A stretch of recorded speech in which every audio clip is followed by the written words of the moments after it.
আসসালামু আলাইকুম আমার ভিউয়ার্স আপুরা ভাইয়েরা আপনারা সবাই কেমন আছেন? আলহামদুলিল্লাহ। এই তো সেদিন আমি আমার খুব কাছের একজন প্রিয় মানুষকে নিয়ে ঘুরতে বের হয়ে গিয়েছিলাম। কারণ মনের সাথে যদি মন মিল থাকে তাহলে যে কারো সাথেই কিন্তু ঘুরতে বের হতে ভালো লাগে। তো এই সময়টা ছিল সকালবেলা, মেয়েকে স্কুলে দিয়ে যেহেতু বের হয়েছি। এই জায়গাটা খুবই সুন্দর আর আমার কাছে তো বেশ ভালো লাগে।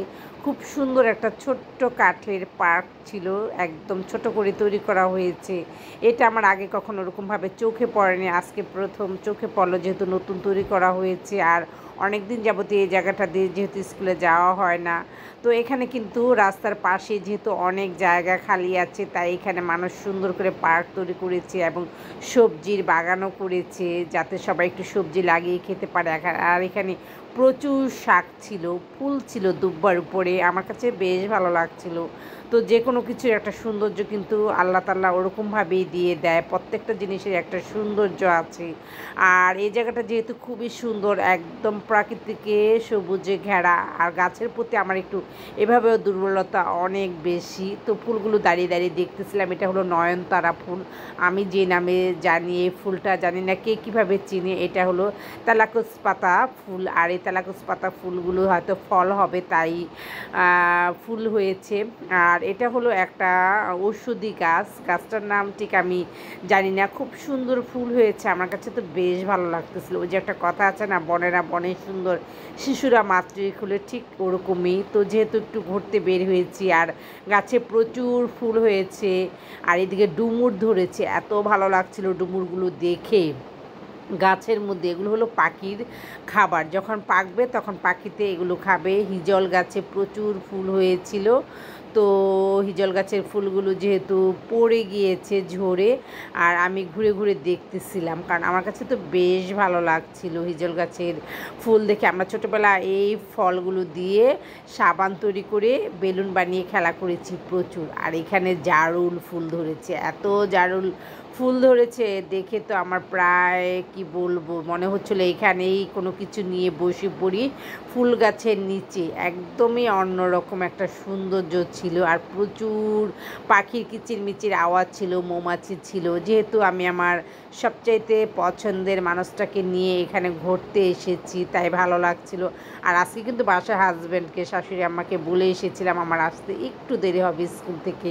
স্কুলের পাশেই যেহেতু এই জায়গাটা, গাছের মধ্যে এত সুন্দর ফুল ধরেছিল, দেখার একটা সৌন্দর্য আলাদা। মানে একদম কি বলবো, আমরা যখন গ্রামে যেহেতু বড় হয়েছি, গ্রামে বাড়ির আনাচে কানাচে এবং পুকুর পাড়ে এই জারুল ফুল, হিজল ফুল এবং কৃষ্ণচূড়া ফুল প্রচুর ফুটে থাকতো, এখনও আছে। কিন্তু শহরে এটার সৌন্দর্যটা একটু অন্যরকম, যেহেতু শহরের মানুষ এগুলোর সাথে ওরকমভাবে একটা পরিচিত না। আর এখন আস্তে আস্তে পরিচিত হচ্ছে, যেহেতু শহরের দিকে এই গাছগুলো এখন লাগানো হচ্ছে, তাই বেড়ে উঠেছে খুব দ্রুত। রৌদ্র যেহেতু পেয়েছি, এত সুন্দর কৃষ্ণচূড়া ফুল ফুটেছিল, ভালো লাগছিল দেখতে। আমার তো একদম কি বলবো, মানে আমি ভাষা হারিয়ে ফেলেছি। সাথে যদি কেউ থাকে তাকে নিয়ে কিন্তু ঘুরতে একটু ভালো লাগে, একটু সাহস পাওয়া যায়, মনে জোর থাকে।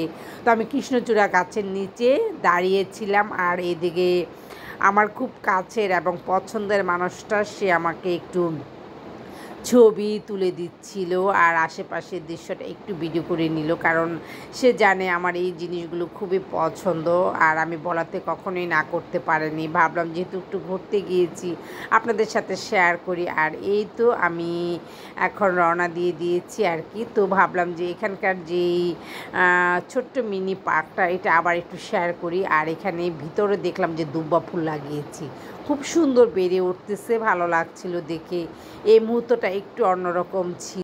আমি বেশ কিছু ফুল পেরেছি আর কি আমার মেয়ের জন্য, আর আমার যে সবচেয়ে পছন্দের মানুষটা তার বাচ্চার জন্য পেরেছি, তাদের দেওয়ার জন্য। ভাবলাম যে সে তার বাচ্চাকে নিয়ে দেবে, আর আমিও বাসায় কিছু ফুল নিয়ে যাব। আমার শাশুড়ি আম্মা, হাজব্যান্ড এবং মেয়ে স্কুল থেকে এসে যখন দেখবে অনেক খুশি হবে। আমার এত ভালো লাগছিল গাছগুলো, গাছ থেকে ফুলগুলো যখন পাড়তেছিলাম একটু মায়া লেগেছে। ভাবলাম যে এগুলো তো ঝরেই যাবে, বাসায় নিয়ে গেলে বাচ্চাকে পরিচয় করে দেব এই গাছের ফুলের সাথে। এত সুন্দর লাগছিল, আর ঝলমলে একটা মিষ্টি রৌদ্র উঠেছিল, ভালোই লাগছিল এই সময়টা, এই মুহূর্তটা। আপনাদের কাছে কেমন লাগলো অবশ্যই জানাবেন। আল্লাহ হাফিজ।